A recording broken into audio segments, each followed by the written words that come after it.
welcome to the podcast. I am Melissa Matheson, and I hope you are enjoying your Christmas week with family and possibly some last-minute shopping. My friend Missy is here today, and we sat at the table and talked about some major life changes happening for her and her family as we speak. I asked Missy to come share their story and tell us a little bit about what they've been hearing from God and how He has been speaking to them. You are going to be blown away when you hear how clearly and specifically God spoke to them about this season of transition that they are walking through.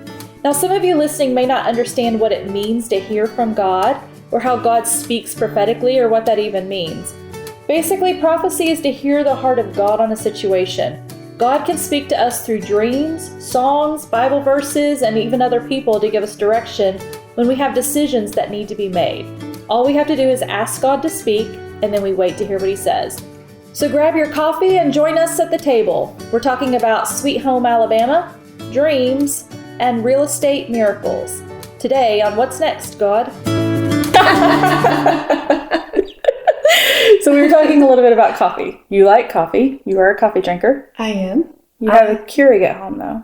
A Keurig, yes. I have a Keurig and just a probably $15 coffee pot that gets used when my mother-in-law is in to visit because I don't use it for 1 cup a day. You don't? Mm-mm. But you drink coffee every day, pretty much? Once a day? Well, I did when But you I worked. Isn't that funny? When I worked, I drank coffee every single day. And when I stopped working, I just didn't have a craving for coffee. That's so interesting. So I love coffee, okay, but not enough to where like I have to have it. Yeah. Yeah. So you're a bit now of like a social drinker, which is what Bryce and Blair. Yeah. Bryce and Blair were just here, and that's how they described it. That they drink their coffee socially. They don't drink it always at home, but they're social drinkers. I am a social drinker. Thank you for defining that. Yeah, you're welcome. But you, I watched you put cream and sugar, so you like your coffee a little sweet. I like a little coffee. Did I just tell on you? I like a little coffee with my sugar and cream. I got you. Yeah. It's got to have a lot. It's got to be blonde. Yes. And it can't be way too strong. Like, I don't like the really dark roasts. Okay. Yeah. We do a medium roast here. Yeah. But Dave likes it really strong, though, and I don't. Yeah, this is good, though. Is it good? Yeah. This is French press. Good. Yeah, that's why I'm thinking I need to get one. You do need a French press. Because I could just do 1 cup with that. You could. Yeah. They make these little small individual 1-cup French presses. I'm not in love with the Keurig 1 cups. Yeah. They're weak. Okay. You know? We keep a Keurig for like the kids' hot chocolate or for their iced lattes. Yeah. We don't do ours for hot coffee. Yeah, I like it. I guess it just depends on the kind of coffee that I put through it, but I've found that sometimes the cup of coffee that comes through my Keurig is weak. Yeah. I don't like it super strong. I'm picky. Maybe that's why I don't drink it all the time. Yeah, that could be. I'm picky about my coffee too. I either love it or I don't like it at all. Yeah. There's not a middle ground. I will leave a half cup of coffee if I don't really love it. I will do the very because I don't want to waste the calories if I'm not going to enjoy I it. just don't want to waste the time drinking it. Or the time drinking it. If it doesn't taste good, I'm not going to waste my time. I even made cocoa the other day, and it just wasn't doing it for me, so I just dumped it. You're like, I'm done. I'm just done. There you go. Like 4 or 5 drinks. Now, where are you from? You're from West Virginia, right? Yes, I grew up in West Virginia. And when Tom and I got married, we lived 2 years in Charlotte, 2 years in Indiana, and then back to West Virginia. Oh, wow. Then to Virginia. We lived in Virginia for 9 years, and then we turned around and moved to Alabama, and we've been here for 10. So you've moved all over the place. All over the place. What's the longest you've ever stayed in a state? Well, I mean, of course, we grew up in West Virginia. Okay. Both of you did? Yes. He was in Chicago. He grew up in Chicago until he was 10. Why does this explain so much of Tom Windon? It does explain a lot, doesn't it? Yes. He grew up in Chicago until he was 10, and then he moved to West Virginia, where his family had come from. Okay. His dad. His mother had grown up in Ohio. but his dad had grown up in West Virginia. So they moved close to his grandparents, and a lot of his family lived there in West Virginia. And so he remained in West Virginia from that time Okay. until we got married. And how long have you been married? 26 years. No way. Yes. There's no way. Yes, 26 years. You guys don't even look old enough. But it's... How old were y'all when y'all got married? Don't tell me too much, because I want to have you and Tom come back and do a conversation together with me Okay. about how you guys met and all of that. But Let's see. He was 21 and I was 18. Is that right? No. He was 20 and I was 18. okay, y'all were still young. Yeah. Wow. That's going to be a fun story. Yes. We just threw a little teaser out for an upcoming episode, you guys. I don't know when we're doing it, but we're going to have to do it. Yes. Yes. Everyone's going to love Tom Windon, aren't they? Oh, they're absolutely going to love Tom Windon. Yeah. He's amazing. I love him. He's a keeper. He is a keeper. So you guys also have 2 girls, Yes. and you have grandbabies, don't you? Grandbabies. Oh my gosh. It's all the things that they say. They're true. Is When it they say really? you're a grandparent and your heart just is, you just feel a love that you haven't even experienced before. It's just true on a whole nother level. So Dave's daughter, Stacy, Mm-hmm. are we talking about this out loud publicly? Have they announced it, Dave? Yeah. Yes, okay. So Stacy is expecting her first baby. So Dave is beyond excited. Like, he already has his grandpa name picked out. What is it? It's Poppy. Poppy. I love it. Poppy. And he told me to get a grandma name, and I was like, I'm not ready to do this yet. I wasn't either. I'm not ready Mimi. to pick. So you're Mimi? I'm a Mimi. You're a Mimi. I couldn't be a granny or a gran or a grandma or any of that. I just wasn't. You're way too I young. wasn't ready. You are way too cool So for any of it's a those Mimi. old grandma names. That's what I thought anyway. You are. Yeah, so Mimi it is. Mimi. All right, well, I'm going to have to think on one, because I feel like everybody's doing Mimi. Mm-hmm. I'm hearing a lot of Mimis lately. There's a lot of good ones out there. I know. So Max, my 17-year-old, Mm-hmm. he has all kinds of great suggestions, and I'm saying no to all of them. So he, grandmammy, and he Oh, wants no. It's funny. My sister has 3 children, and the first one that came, she couldn't say Grammy. That's what my stepmother wanted to be called, was Grammy. Mm-hmm. And all she could get out was Kiwi. And so all of the grandchildren now that were born Call since her call her Kiwi. Kiwi. Mm-hmm. Oh my. I better pick a name, and I better make it an easy one to say, or who knows what we'll end up with. I thought I might share that with you. I like that. So, but your grandbabies don't live in Alabama. They live in North Carolina. They do. They're 10 hours from us now. Oh my goodness. Now, so you have some transition going on in your life. I do. It's exciting. Is it moving you closer to the grandbabies? 3 hours. It'll still be 7 hours. Still be a drive. Yeah, but it's closer. I'll take it. Yeah. I'll take anything that gets me a little closer to them. My heart was actually to hopefully end up there, but the Lord, I trusted. The Lord. Yeah. Well, I've known you 10 years. Yes. Since you've been living here in Hamilton, Alabama.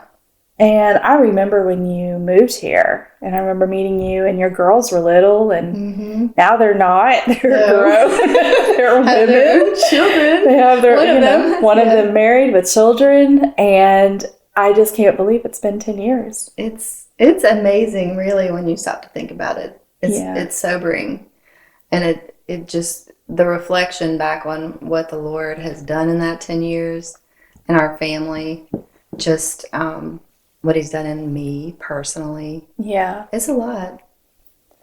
I think that the Lord does a lot of things in these decade type sections. I don't know about your life and how your transitions go, but sometimes I just see a lot of things, and for a lot of people, in these 10-year increments. Mm-hmm. And so for a lot of people, when they talk about, it was 10 years ago, or 20 years ago, or 30 years ago, I'm like, oh, that's so interesting when I hear people talk about that. And so for you guys, 10 years, and a very sudden transition. Yes. Can we talk Sort about of. your moving? Sort of. I would say so. So Yes. we actually have had a lot of conversations with people about moving lately. It's so interesting. And I feel like it is for the year 2020 coming up. Absolutely. That God is repositioning and moving people geographically for what's coming in the new year. And so whenever people go, hey, guess what? We're moving. We feel like we're supposed to move. It's bittersweet, but it's like it just feels right when people tell me that sometimes. It's like when they say it, I feel like, yes, this is the Lord. And then you can be excited and celebrate people. Yes. Does it feel that way for you? Like, do you have a peace about Oh, absolutely. this situation? Okay, so let's talk about it. Okay. Tell me what happened. Well, it actually started, that's why I said sort of, because it actually started almost, it'll be 2 years in February, Okay. that Tom went to Mardi Gras with, I think he was still in RSM at the time, let me think. 2 years? No, I guess not. But he was maybe going as an alumni that year. Yeah, so we have a Ramp School of Ministry here in Hamilton, and every year they go to Mardi Gras and do street ministry. Yes. So he was probably one of the leaders of one of the groups when he went down there Yes. for Mardi Gras. He was. And while he was there, a prophetic voice that he knew well spoke over him while he was there, asked if he could pray for him, and started this whole journey with a Joshua 1:9 scripture. And he started out with, Moses, my servant, is dead. And that it was basically time for him to cross over into the promised land. And so it started us on this journey of, we felt like, it was just exploring what that meant.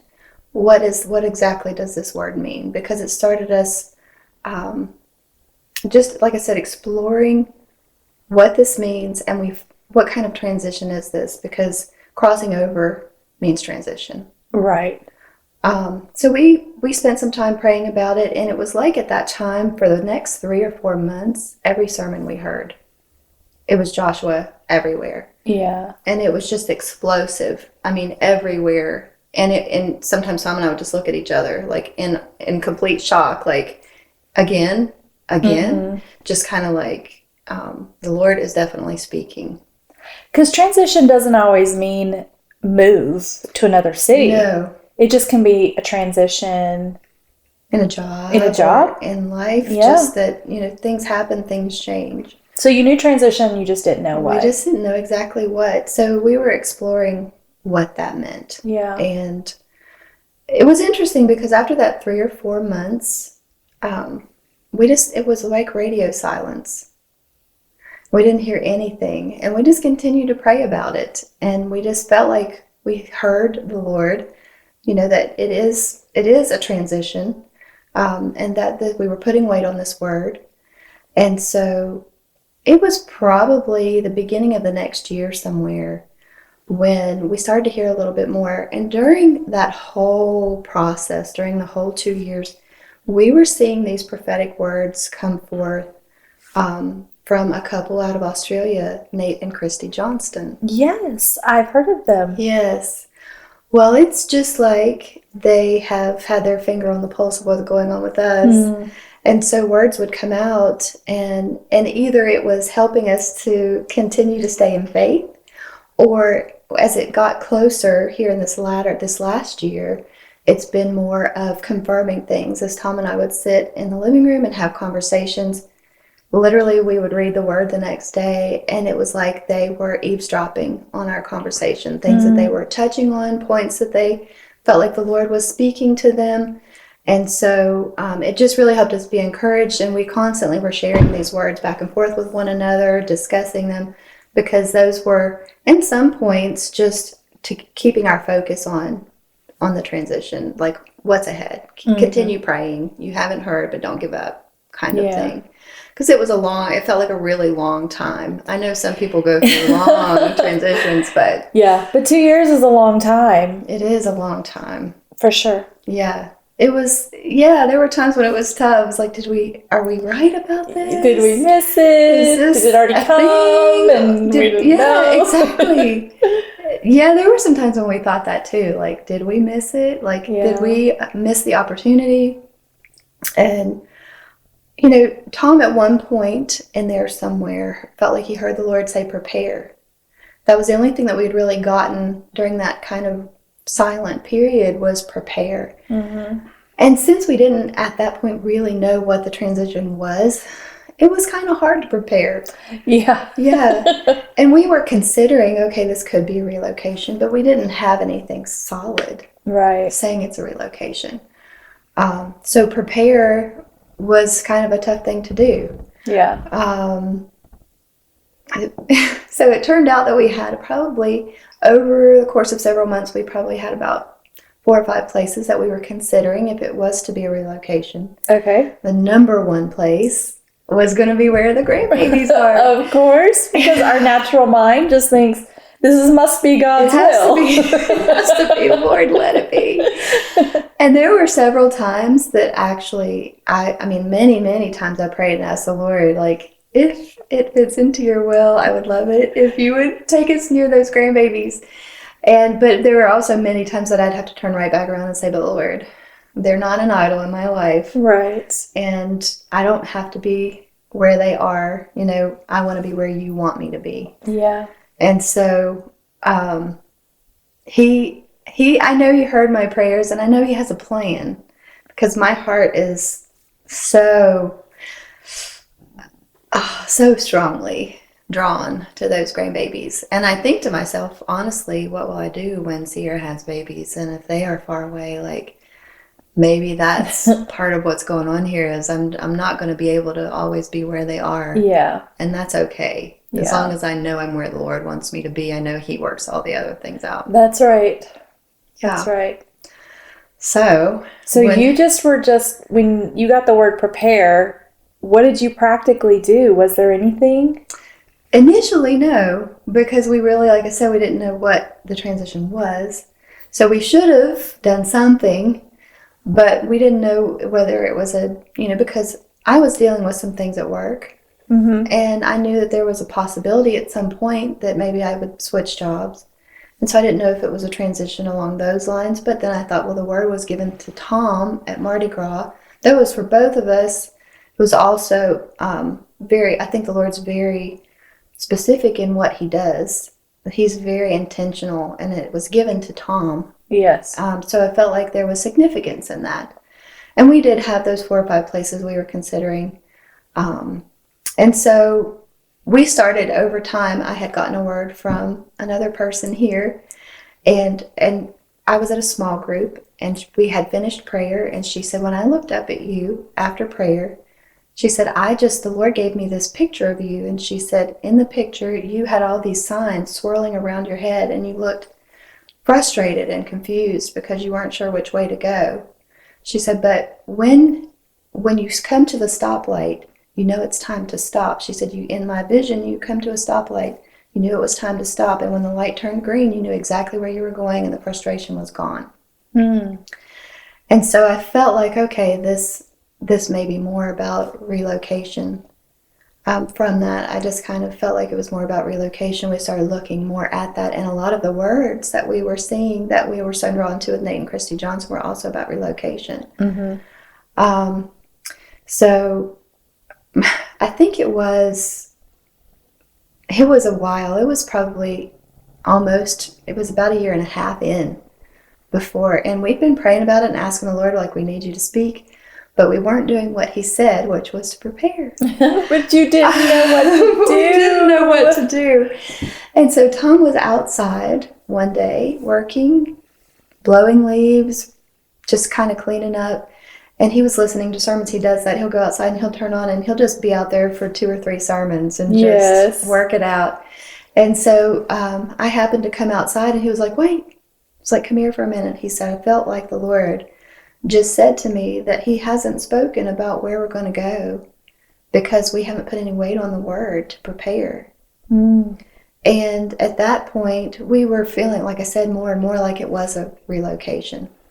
And so we sat and we talked about it. And that night we actually packed a box just for the sake of just as a prophetic gesture, like, okay, God. Yeah. So we Yeah. packed a box. That's and good. Yes, yes.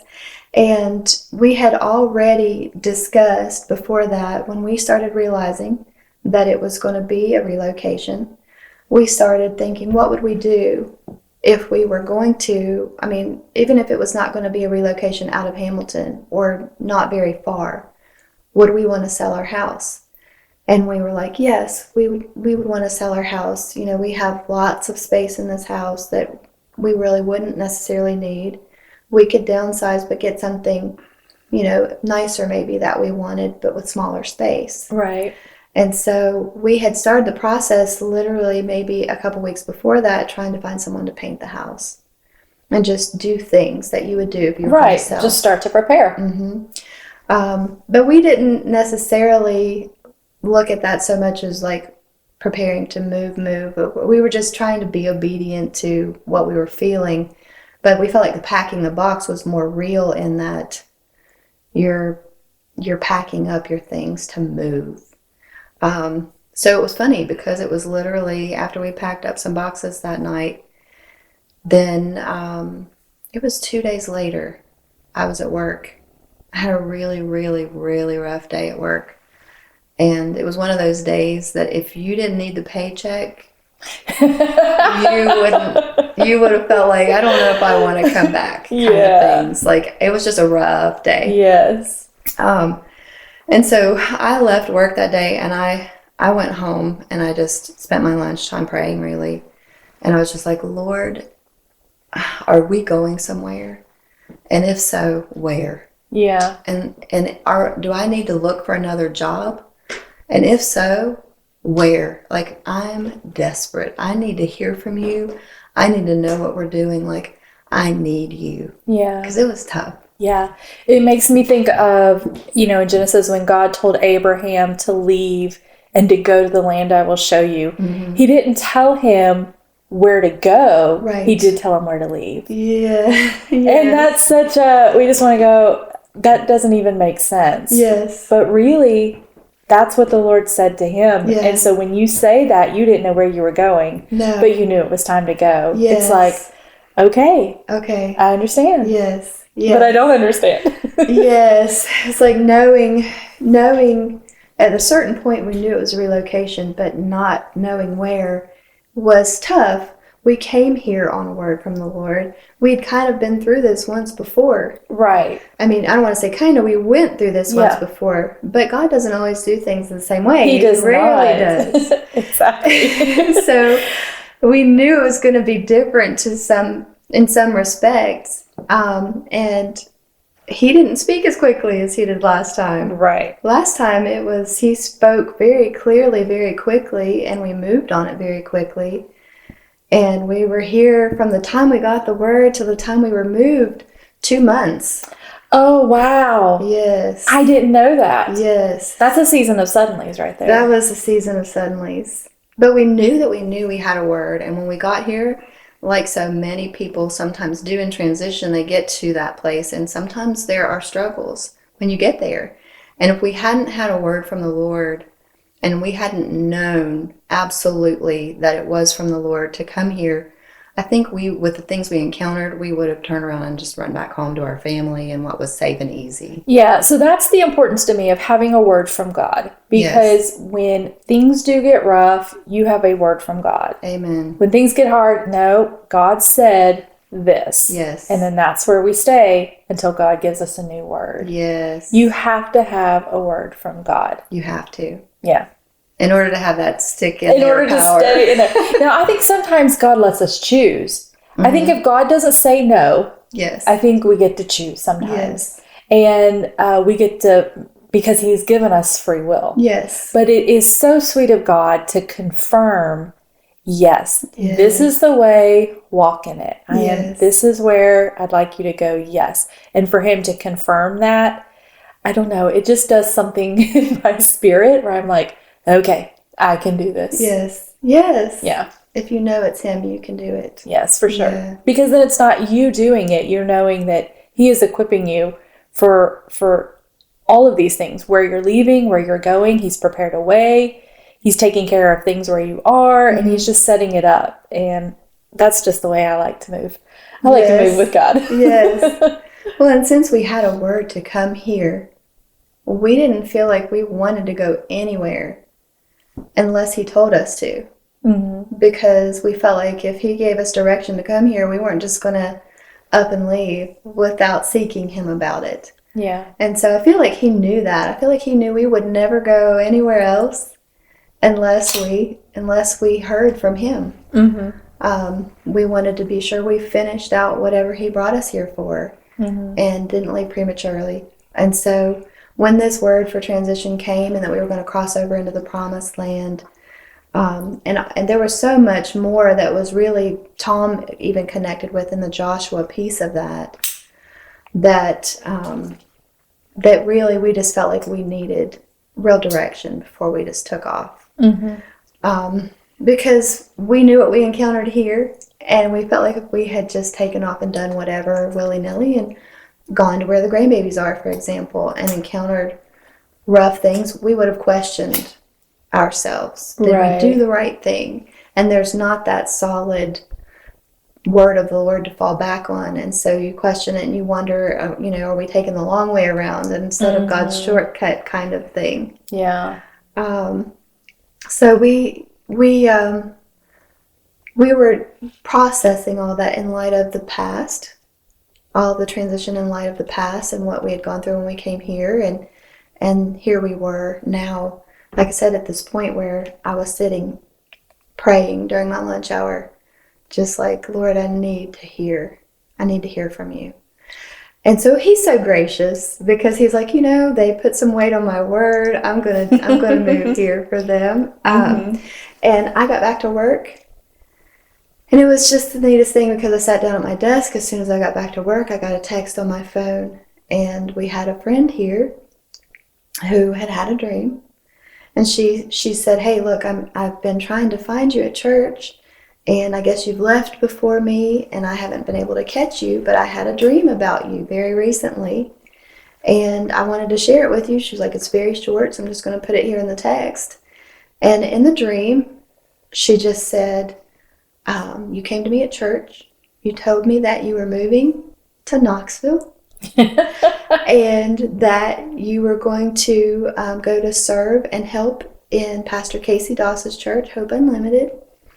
And she said, I started to cry because I was sad you were leaving. She said, but you grabbed me and you smiled so big and you said, don't cry, be happy. It's the will of the Lord." And she said, that's the end of my dream.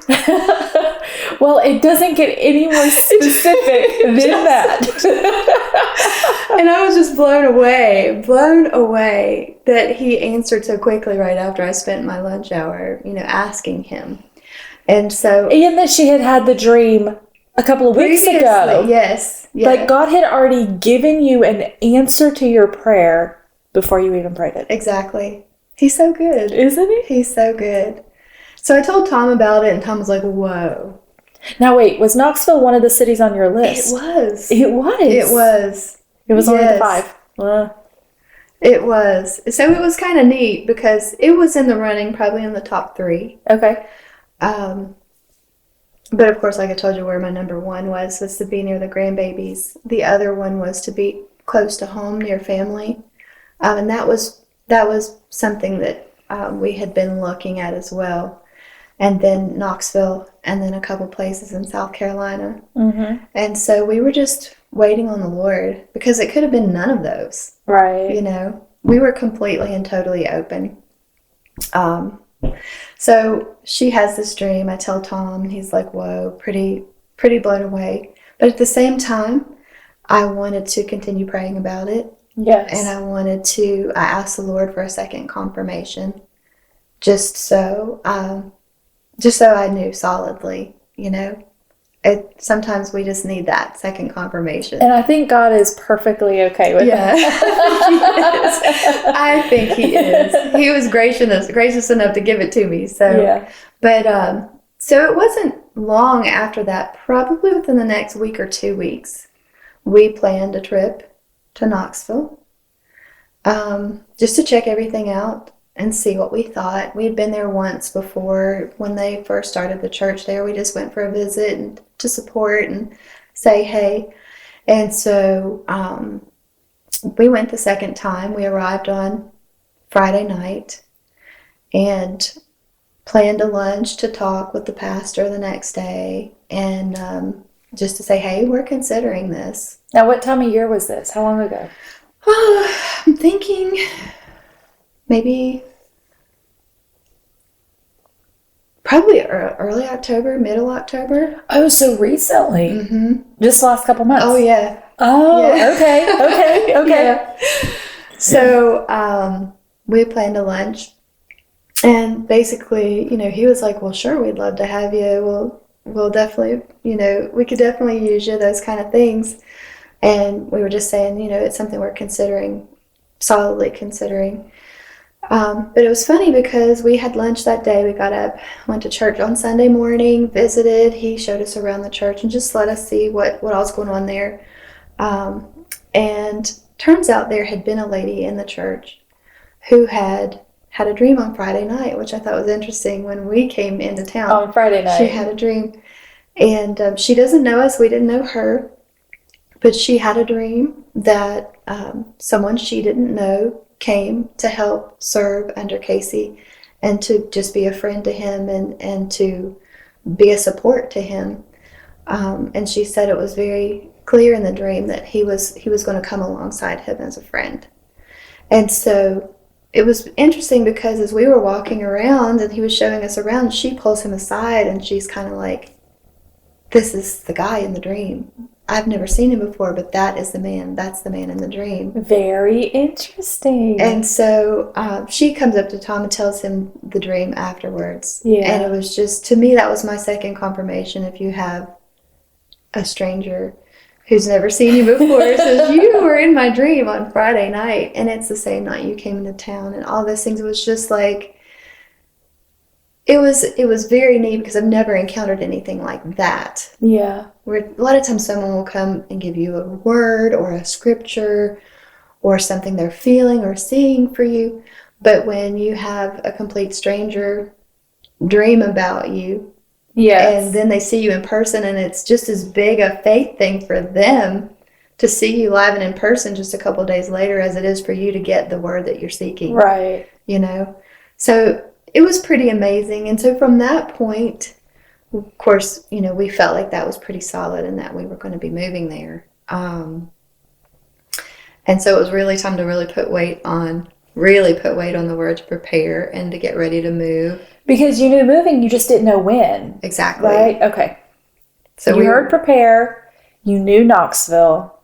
And it was within, once we put that weight and we packed those boxes, it was just a matter of a couple of days when I got that word about the first dream. Okay. It was just a couple of days when I had that bad day at work. Yeah. And so, I got that the first day. It was probably then a couple of weeks after that we went to Knoxville, mm-hmm. and that this had happened.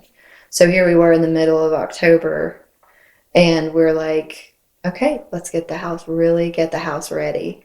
So we started just doing a few little updates in the house. We started fixing any small things that needed fixed, and really just trying to make sure that everything was in order to sell the house. And then we had another friend who we just kind of been praying with us through this. And she just felt such significance that when she was talking to us one day, it was the anniversary date of our being here 10 years. Oh, really? Yes. So October, when we got the second confirmation, it was right at the 10-year mark. And so as we were talking with her about that, she said, I feel like there's such significance in this 10-year thing. Yes. And she said, and she started talking about the numbers, what 10, 11, and 12 mean, because it was the 10th, 11th, and 12th. Mm-hmm. That was the time frame. And she said, I just feel like there's such significance. If you're looking to sell your house and you don't know if you're going to list it or you're going to sell it yourselves, why don't you go ahead and put a sign in the yard just as an act of faith? Yes. And so the next day, Tom went out and bought a sign, put it in the yard. We discussed it. We thought, that's something we want to happen quickly. And so he went and put a sign in the yard. And it wasn't but 2 days later. No, it was the very next day. The very next day we got 2 phone calls. So we're talking about the middle of October, right? Yes. Okay. Yes. So the very next day after we put the sign out in the middle of October, we had 2 phone calls asking about the house. Mm-hmm. And I think more than anything, it was just a faith builder for us because those people didn't end up buying the house, but it was kind of like just more of that Yes. excitement was building. Yeah, get ready because this is about to happen. Yes. Mm-hmm. And so after all the updates and the things that we'd done, we felt like the house was ready, though the sign is out in the yard for a matter of probably a month beforehand. Once we feel like everything's ready, then Tom starts posting pictures online of the house, and he kind of posts that we're selling and share this. But all along, we also had a friend who's a realtor Mm-hmm. who had been contacting us. It was very interesting because probably around the time that we started to know that we were moving, just didn't know where, he started asking us, when are you going to sell your house?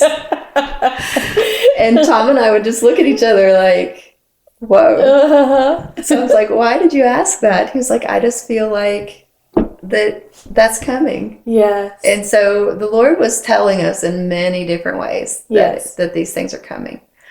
So it was very neat because once we had the house actually ready, he saw that we posted the photos and he was like, when are you ready for me to bring people to see your house? I mean, it was that quick. And it's pretty funny too, because we had been prophesying to each other once we knew that we were moving and we knew we were going to Knoxville.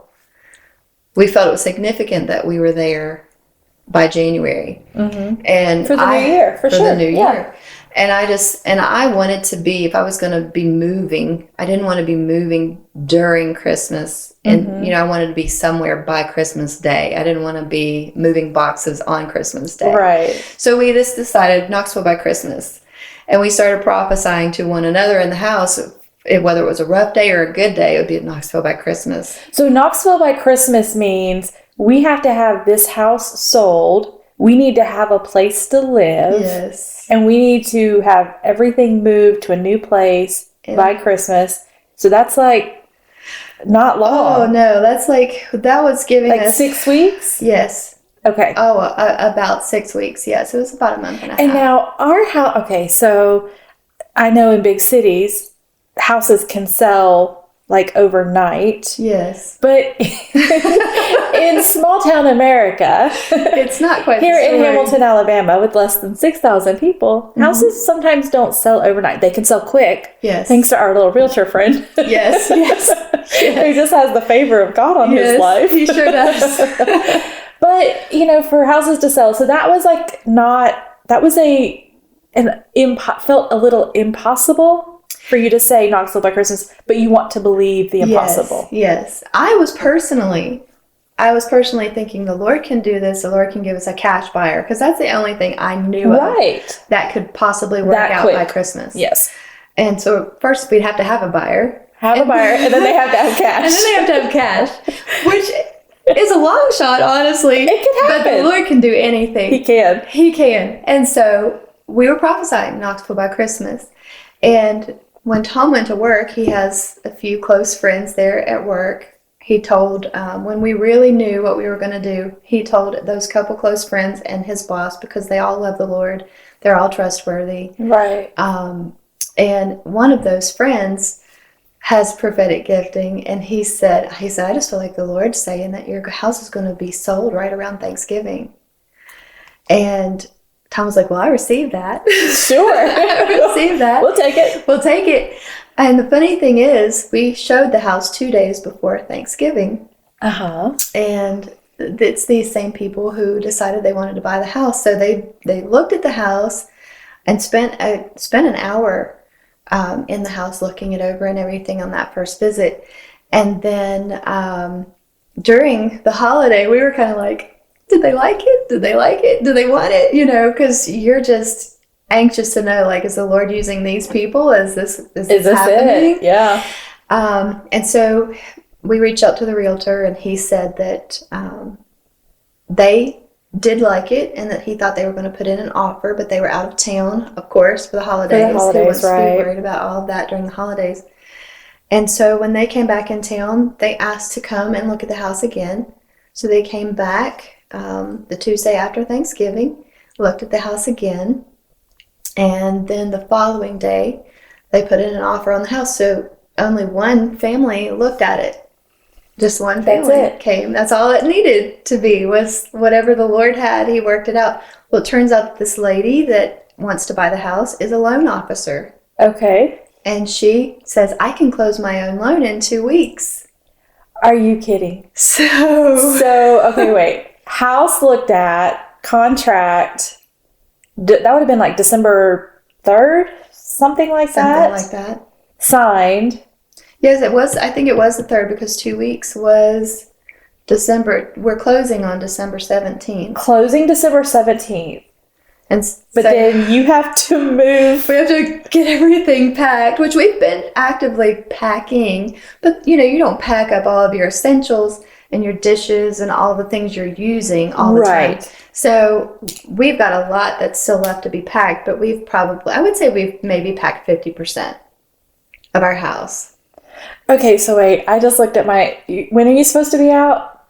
Well, the 17th is when we're closing, but they were nice enough to give us until the morning of the 23rd to be out. So we'll have to be moved to Knoxville by the 23rd, if not a few days before. Okay, so this episode is actually airing on the 23rd. Are you serious? That's kind of crazy. I just looked at my calendar. Your episode, this conversation right now is going to be happening, and people are going to be listening to it while you're moving to Knoxville on the 23rd. I love it. The Lord just couldn't be more into detail. That's hilarious. Wow. So y'all will be driving the 23rd, moving. Do you have a place in Knoxville yet? We just went yesterday and secured an apartment. You did? Yes. We were looking online because, of course, when you think, okay, 2.5 weeks at that point when we were looking online, we have to have a place to live. Right. And we're going to have to be able to find time to get there and secure this place to live. And as we were looking, we had lots of things we had to consider. Tom's small business with the mini golf and all that. We had to have a place where we could park that trailer, and we have 3 vehicles, and just all of the little things that really we wanted to line up.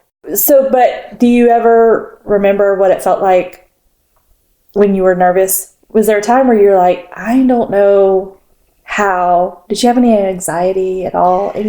Any worry? Well, yes. Because now we're sitting here going, everything has lined up. You guys are moving, et cetera, et cetera, et cetera. Yes. But surely there was a time when you go, I just don't know, God.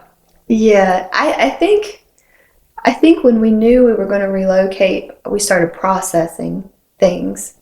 I'm still waiting on a word from the Lord where, but we started processing things like, what does this look like? For me, we've been here, and I know for Tom too, but we've been here for 10 years.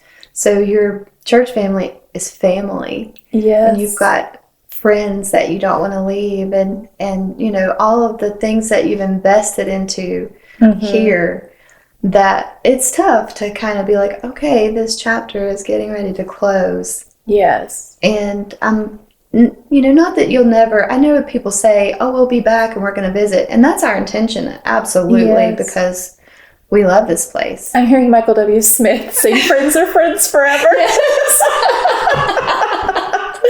Some of you listening may be too young for that. Go Google it. They probably are. But it was the song. It was the song. Oh gosh, that has all the feels too.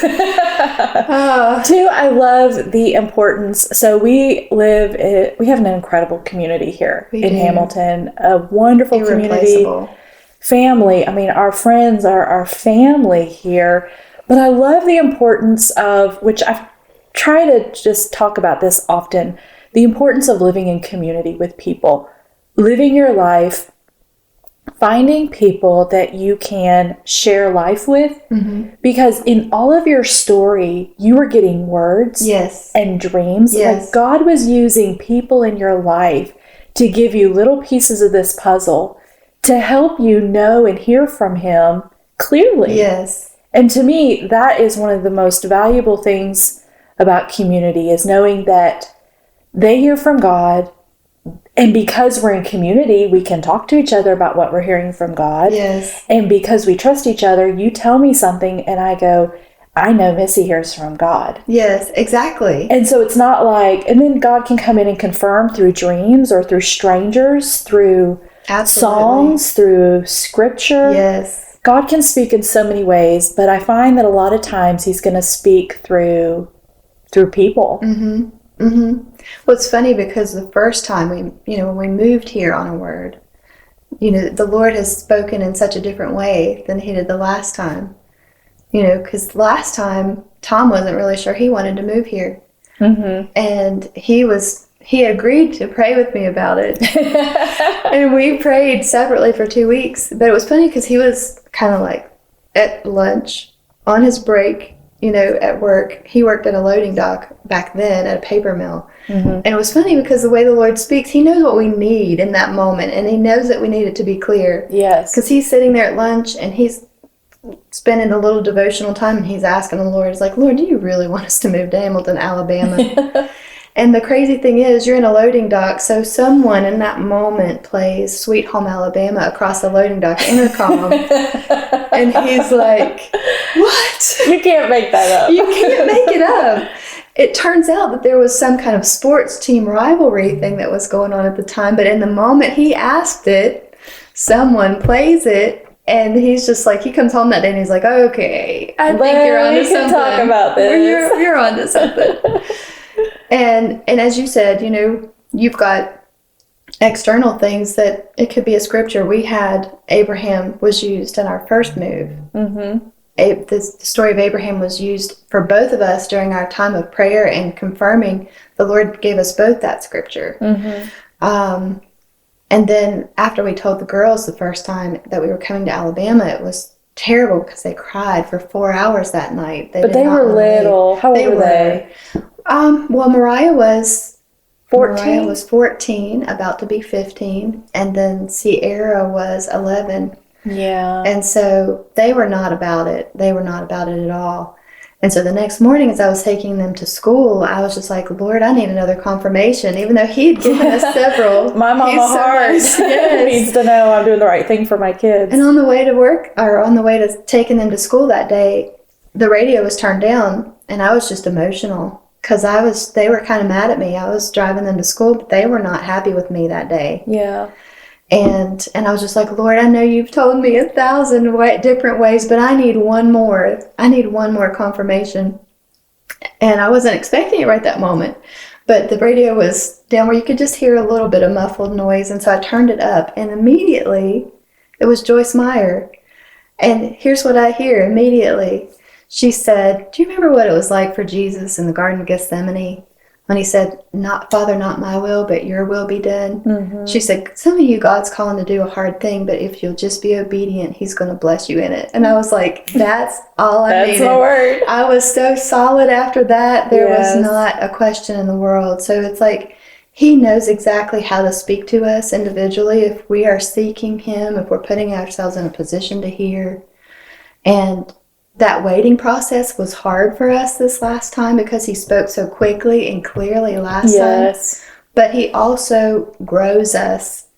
Everything that he does, he uses to stretch us and grow us. And it's like this last time, he's like, I'm not going to do it in the same way. Mm-hmm. I want you to stick in here. I want you to be able to be patient and wait on me. Yes. And there's something about the timing of the Lord. There is. It's that verse in Habakkuk.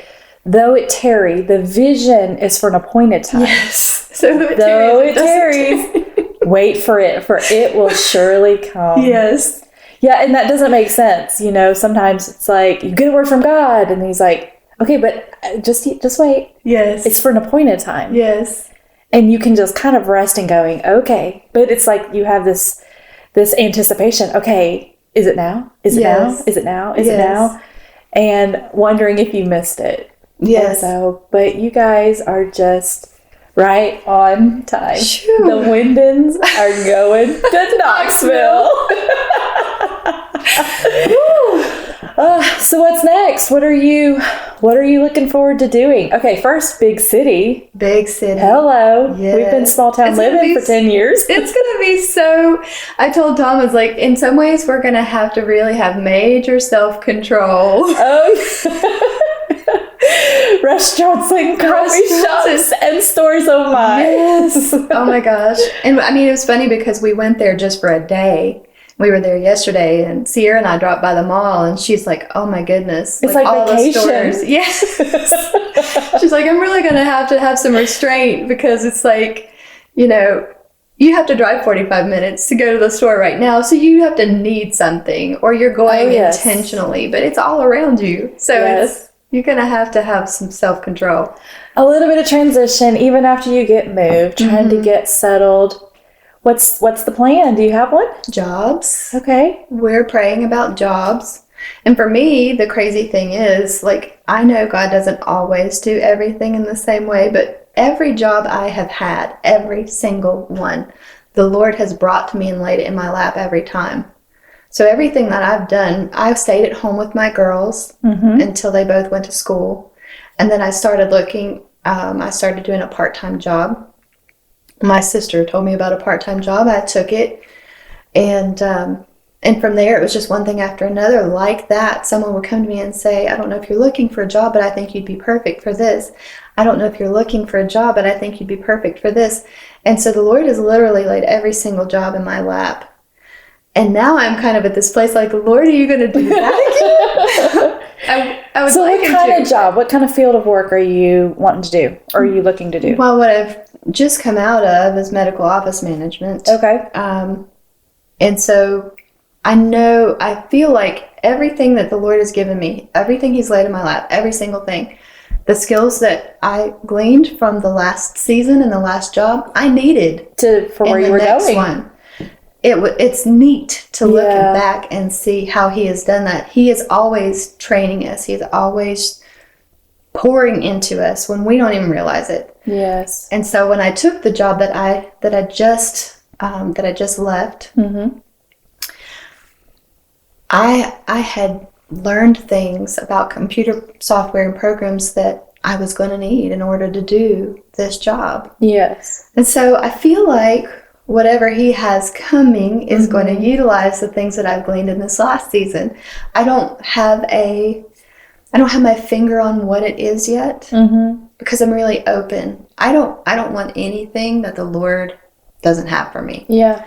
I'm not chasing after titles. I'm not chasing after, bright lights or attention or, that I have to be in a role of authority. I just know that I want what the Lord wants, and I want Him to open up that door. And so I'm very open to, I know there's a lot of opportunity. Even if it's different than even if it's very different from what I've just done. Yeah. Yeah. Well, if we have anybody listening in Knoxville that wants to put a job in Missy's lap, come on, Lord, I will take it. We'll do it however you want to do it, Lord. But you would be a valuable asset for anywhere you go. You and Tom are a power couple. And Knoxville is blessed. Look, I'm going to try not to cry. I am super excited for what God is about to do for you guys in Knoxville. I feel like it is just this whole new, it is the promised land for you guys. You are going to see fulfillment of dreams. And I think even dreams maybe you didn't even realize you had. That you're going to see. So I am super excited. I love you guys. I love you. Well, if you ever wondered if God is real or if He cares about the details of your life, I'd say that Missy's story pretty much confirms that God indeed has a purpose and a plan and that He can be trusted. I am so excited for the Windons and this new season for them in Knoxville, Tennessee. If you're looking for a great church in the Knoxville area, Pastors Casey and Lindsay Doss have an incredible church called Hope Unlimited. You should check it out and give my friends Missy and Tom a hug from me when you go. I pray you have a most wonderful Christmas, and if you're just wanting something to do on Wednesday, come back to the table and join us again. I'll be here with my coffee, talking with you and revisiting some of my favorite moments from the last couple of months on the podcast. If we're not yet connected on social media, you can find me on Instagram or Facebook under the name Melissa Matheson. That's math like 4 + 1 = 5, I before E, son, S-O-N. As in my 17-year-old son who has purchased and wrapped his own gifts to us this Christmas, and I have absolutely no idea what anyone is getting this year. Friend, join me on Christmas Day if you're free. I may have eggnog instead of coffee, but we'll see. Either way, we'll be talking about what's next, God.